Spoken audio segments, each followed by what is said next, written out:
Good morning friends, exam गुरु YouTube channel में आपका स्वागत है। मैं प्रदीप। आज की वीडियो आपके लिए लेखपाल के 8,000 पदों पर जो भर्तियां आ रही हैं उसके संबंधित है। आपको पता होगा पहले से ही बहुत वाद विवाद चल रहा था कि लेखपाल की भर्तियां आएंगी। पहले 5200 की बात चल रही थी, 2017 में भी वैकेंसीज आई थी पर वो कैंसिल हो गई थी। ठीक है, तो 2017 से अब ये वैकेंसी आपकी अब एग्ज़ाम हो रहे हैं और ये अब कंफर्म हो गया है कि इनको 8,000 पदों पर भर्तियां होंगी ही होंगी। ये 8,000 से ज़्यादा भी जाएंगी। देखिए, उत्तर प्रदेश में लेखपाल के 8,000 पदों पर रिक्त जो उत्तर प्रदेश लेखपाल के 8,000 रिक्त पदों पर भर्ती की तैयारी शुरू हो गई है। अधीनस्थ सेवा आयोग यानी कि यूपी ट्रिपल एस सी, ठीक है, UP triple S C exam conduct कराएगी। यूपी ट्रिपल एस सी ने राजस्व परिषद में जून 2020 तक के रिक्त पदों की भर्ती का नया प्रस्ताव मान लिया है। जैसा कि आपको पता होगा, जून में जो बात चल रही थी वो 5200 रिक्त पदों की बात चल रही थी। ठीक है, अब 3 वर्ष के रिक्त पदों पर भर्ती की कार्रवाई एक साथ नए शुरू होने जा रही है। जो पिछले 3 सालों से नहीं हुई है भर्तियां, उन तीनों सालों को इंक्लूड किया गया है। राजस्व परिषद की आयुक्त और सचिव में मंडल युक्तों ने आरक्षण नियमों का पालन करते हुए एक सप्ताह में भर्ती प्रस्ताव को उपलब्ध कराने का निर्देश दिया है। यानी इसमें आरक्षण जो है आपका यूपी उसका EWS का या SC ST इन सब चीज़ों को भी इसमें व्यक्त किया जाएगा, इंक्लूड है। आगे क्या है, प्रदेश में राजस्व लेखपाल में टोटल, यानी कि किसकी बात हो रही है, ये यूपी की, उत्तर प्रदेश की 30,837 पद हैं, जिसमें से 8,000 से ज़्यादा रिक्त हैं। इट मीन 8,000 से ज़्यादा जो अभी भी वैकेंसीज हैं वो खाली हैं। मुख्यमंत्री योगी आदित्यनाथ ने सत्ता की कमान संभालने के बाद कई बार इन रिक्त पदों को भरने के निर्देश दिए, मगर अपने हिसाब से काम के लिए मशहूर राजस्व परिषद ने भर्ती का प्रस्ताव आयोग को भेजने में करीबन 3 वर्ष लगा दिए।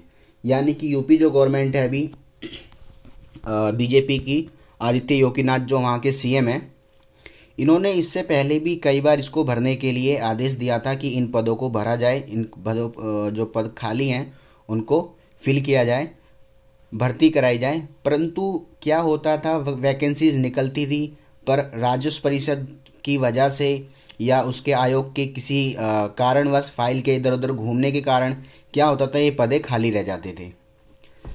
पिछले दिनों में करीबन 5200 रिक्त पदों पर भर्तियों का प्रस्ताव भेजा गया था। आयोग ने प्रस्ताव का परीक्षण करने के बाद राजस्व परिषद को चयन 2017 से 18, 18 से 19 और 19 से 20 के रिक्त पदों का जिलावार त्रुटि रहित भर्ती प्रस्ताव उपलब्ध कराने को कहा है। ये ब्यौरा दिया गया है। देखिए, त्रुटि रहित मतलब बिना गलतियों के। मैंने आपको बताया कि पीछे ही लिखा था क्या, ये देखिए 3 वर्ष यानी कि 3 ईयर। तो ये 3 ईयर कब के हैं, ये 3 ईयर है 17-18, 18-19 और 19-20। क्योंकि मैंने आपको बताया 17 से वैकेंसीज निकली थी पर वो किसी न किसी कारणवश फाइल इधर उधर हो जाना या राजस्व परिषद की आप मिस्टेक मानो या किसी भी अधिकारी की मिस्टेक मान लो आप, क्या होता था, ये वैकेंसीज पूरी नहीं हो पाती थी, निकलती थी, खबरें आती थी पर वो किसी न किसी वजह से रुक जाती थी। परंतु अब इसको कंफर्म कर दिया गया है कि 1 हफ्ते के अंदर अंदर इसके ऊपर निर्देश देना है। ठीक है, UP triple SC exam conduct कराएगी, ये भी कंफर्म हो गया है। और 8,000 से प्लस इसकी वैकेंसीज अवेलेबल हैं। ठीक है, यानी कि ये 8,000 से ज़्यादा ही होंगी, ये नहीं है कि सिर्फ 8,000 पे ही लिमिट हो जाएंगी। अब देखिए, अब इसमें आपको मैं बता दूं इसमें प्रोसेस क्या है। देखो, जैसे आपको पता होगा लेखपाल का जो, देखिए, लेखपाल आपके कौन होते हैं, लेखपाल होते हैं 2 तरह के। लेखपाल आपके 2 तरह के होते हैं। कैसे, एक होता है आपका चकबंदी लेखपाल और दूसरा होता है राजस्व। ठीक है, जो राजस्व की देखरेख करता है और चकबंदी लेखपाल जो होता है वो भूमि के टुकड़े की देखरेख करता है, खसरा खतौनी इन सब चीज़ों से रिलेटेड। ठीक है, और लेखपाल की ये भर्तियां हैं, जैसे पता है इसके ऊपर जो होते हैं अगर हम लेखपाल से ऊपर की बात करें तो कौन होता है? राजस्व निरीक्षक, ये लेखपाल से ऊपर होता है। ठीक है, फिर इसके ऊपर भी जो होता है, इसके ऊपर कौन सी पोस्ट होती है? इसके नायब तहसीलदार जो होते हैं वो होते हैं आपके नायब तहसीलदार। ठीक है, तो इस तरीके से जो पोस्ट है इनकी वैकेंसीज को भी इसमें कोशिश करी जाएगी इंक्लूड करने की। चलिए अब मैं आपको बताता हूँ इसका एग्ज़ाम का पैटर्न क्या है। एग्ज़ाम में क्या होगा, आपके टोटल 2 पेपर होंगे। ठीक है, यानी कि 2 एग्ज़ाम होंगे। पहला आपका एक तरीके से समझ लो प्री है, फिर आप मेन समझ लो। ठीक है, मेन में ये मत सोचना कि आपके डिस्क्रिप्टिव होगा या लिखने वाला होगा, नहीं। मेन में भी आपका एमसीक्यूज़ क्वेश्चन होंगे। ठीक है, और प्री में भी आपके एमसीक्यूज़ क्वेश्चन होंगे। ठीक है, अभी तक का यही है। और प्री का क्या है? प्री में जो है आपका, मैं बता दूं, आपका जो प्रथम पेपर होगा उसमें 4 सेक्शन में डिवाइड किया गया है। पहला आपका मैथ है, सेकंड आपका हिंदी है, तीसरा आपका आप कह सकते हो जीएस, जीके और सीए। ठीक है, मैं इन तीनों को बताता हूँ, फिर चौथा क्या है आपका? ग्रामीण विकास, यानी कि ग्रामीण डेवलपमेंट।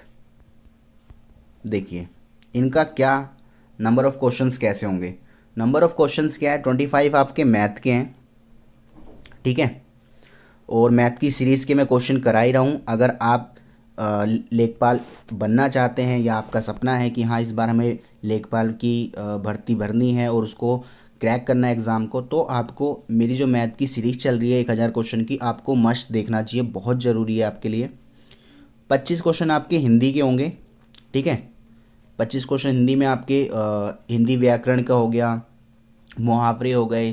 ठीक है, इन सब से रिलेटेड होंगे। इसकी भी वीडियो मैं बनाऊंगा, एक वीडियो मैं बना भी चुका हूँ लेखपाल के उसकी हिंदी की। उसके बाद आपका जीएस, जीके, सीए, इसको मैं अभी डिटेल से बताऊंगा। अभी बात करते हैं हम जीडी के बारे में। जीडी क्या है? जीडी आपका है ग्रामीण विकास। ग्रामीण विकास में क्या है? इसके अंदर योजना जो होती है। ठीक है, योजना मतलब योजना आयोग इसके अंदर पूरा आ जाता है, आप समझ लो। जैसे कि आपका नरेगा, मनरेगा कब बना। ठीक है, और उसके बाद आपकी अनंत्य योजनाएं कब शुरू हुई। ठीक है, तो ये जो मतलब ग्रामीण से रिलेटेड जितना भी है ना, ग्रामीण को डेवलप करने के लिए, विकास करने के लिए कौन कौन सी योजनाएं बनाई गई। ठीक है, या आप कह सकते हो कि कैसे गांव को सुधार किया जाए, तो उन सब से रिलेटेड आपका क्वेश्चन भी आता है। इसकी भी एक वीडियो में बना चुका हूँ, आप जा कर के देख सकते हैं, आपको प्लेलिस्ट में मिल जाएगी। उसके बाद करते हैं अब हम किसकी बात करते हैं? जीएस। देखिए जो क्या होता है आपका जीएस, जीके और सीए। जीएस मतलब आपका जर्नल साइंस। ठीक है, जो जर्नली आपको साइंस की नॉलेज होती है वो होनी चाहिए। जैसे कि आपको पूछा जाए कि आइस जो होता है वो कितने डिग्री सेल्सियस पे बनता है, या वाटर कितने डिग्री सेल्सियस का होता है, ह्यूमन टेम्परेचर कितना होता है, तो इन सब से सोडियम सल्फेट का फॉर्मूला क्या होता है। ठीक है, या पोटेशियम का एटॉमिक नंबर क्या होता है, तो इन सब चीज़ों से रिलेटेड जो जनरल साइंस होती है। ठीक है, कि अगर हम लिफ्ट में जा रहे हैं तो हम ऊपर हो रहे हैं तो उस समय हमारा भार ज़्यादा होता है, या जब हम लिफ्ट से नीचे उतरते हैं तो उस समय भार ज़्यादा होता है। ये सब टाइप के क्वेश्चन जो हैं आपके बहुत इंपॉर्टेंट हैं। तो ये होता है जनरल साइंस। जीके, जीके में आपका जैसे आपसे पूछा जाए कि भाप का इंजन का आविष्कार किसने किया, जनरल नॉलेज। ठीक है, जो जर्नल होती है हिस्ट्रिकल टाइप की। और उसके बाद आपका चंद्रमा पे जाने वाला पहला व्यक्ति कौन था। ठीक है, या हमारे देश के हाई कोर्ट की पहली महिला कौन थी। ठीक है, सुप्रीम कोर्ट की पहली महिला कौन थी।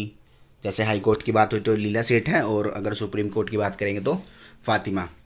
तो ये सब चीज़ें जो होंगी आपके क्वेश्चन, ये आपकी हो जाएंगी जीके के अंदर। बात करें सीए।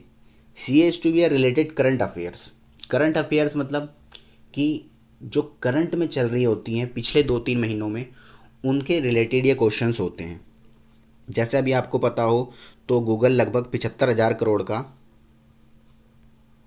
निवेश करने वाली है, इन्वेस्ट करने वाली है इंडिया में।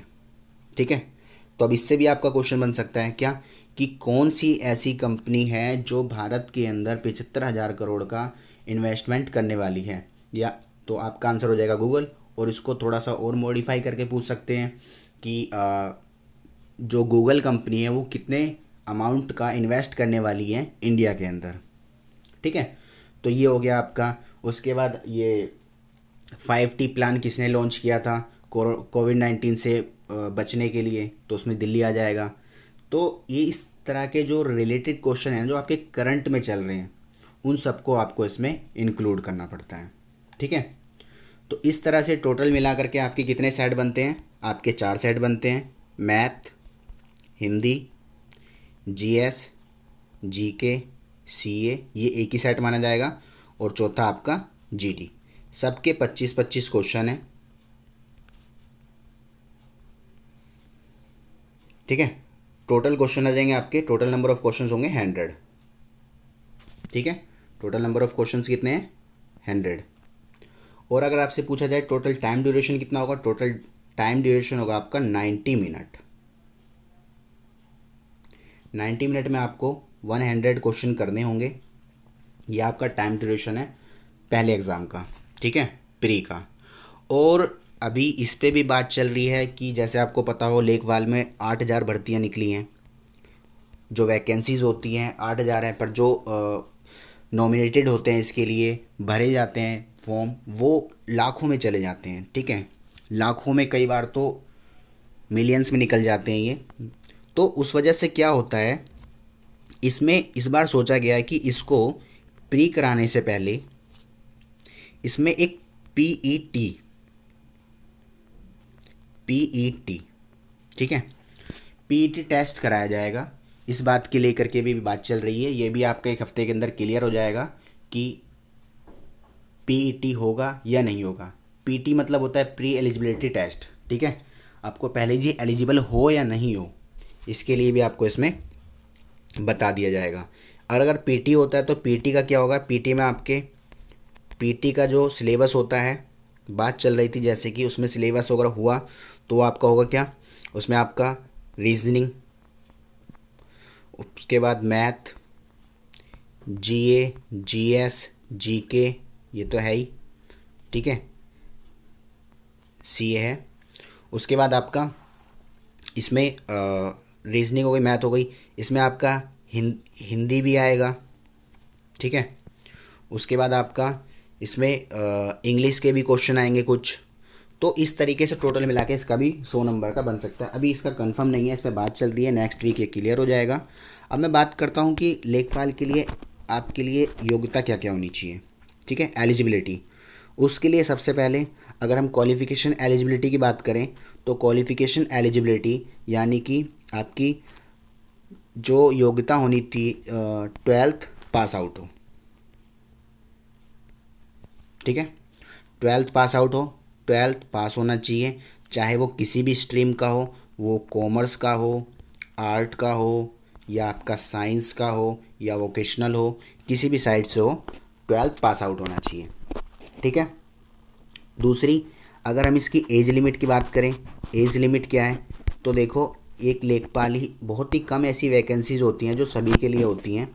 ठीक है, ये 18 से लेकर के 40 ईयर तक को इसको भरा जा सकता है। इट मीन 18+ और 40 साल तक का व्यक्ति इसको भर सकता है, ये उन लोगों के लिए है। ठीक है, बहुत अच्छी वैकेंसीज़ हैं, आप इसकी तैयारी करें और इस बार कोशिश करें कि ले ही लें। 8,000 वैकेंसी 3 साल बाद निकल रही है, तो आप सोच सकते हो आगे फिर बहुत ही मुश्किल होगा ले पाना। इस बार अगर आप नहीं ले पाए तो खूब मेहनत करें।